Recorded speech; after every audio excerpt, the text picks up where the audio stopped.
पण म्हणजे अक्षरशः सर डोळ्यातून पाणी तर थांबतच नाही. इथून निघत असताना कधी कधी चष्मा लावण्याची सवय नाही, पण अक्षरशः चष्मा लावून घरी गेलो त्या दिवशी.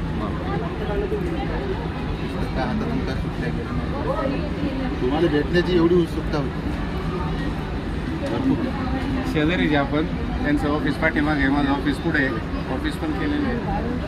आला सहयोगी आणि एक भाकर 3 सुली काहीतरी आपल्या आईवडिलांनी जगले बघल्याची गोष्ट. मी भरपूर पुस्तक वाचले सर, पण लिखाण एवढं जबरदस्त त्यातलं. आणि असं वाटायचं कधी आईने तुमच्या भेटण्याचा योग येईल, तुम्हाला भेटण्याचा योग येईल. अक्षरशः कंठतरीचं पूर्ण करतो. आता डोळ्यात पाणी.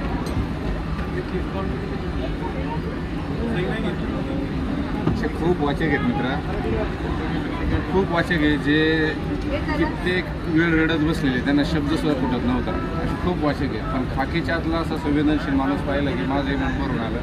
मला काय पुढचं सूचना आणि तिथं आहेच माझा नंबर तर आहे, माझं कार्ड आहे, प्लीज मला व्हॉट्सअप.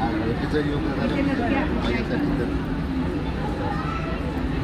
वाचक लाभले हेच माझं भाग्य आहे आणि हेच कादंबरीचं आपलं यश आहे. हे अक्षरशः काय झालं असं कधीच होत नाही. आपल्याला भेटल्याशिवाय होत नाही. मी काल परवाच असं चालत होतो तर हे पुस्तक घेतलं, सरांचं पुस्तक. मी बऱ्याच जणांना सजेस्ट बी केलं, मॅडम वगैरे आपल्या खात्यातल्या बरेच. एक प्रत्येक लेडीजने तर वाचण्यासारखं वाचणं गरजेचं आहे. प्रत्येक लेडीज पुरुषांना वाचली म्हणजे त्याला स्त्री समज. बरोबर त्या बात. आणि हाच विचार आपल्याला एक भाकर 3 चुलीतून पेरायचा होता आणि तो पेरला जाते. आणि याचं उदाहरण म्हणजे सागर अशोक भालेराव.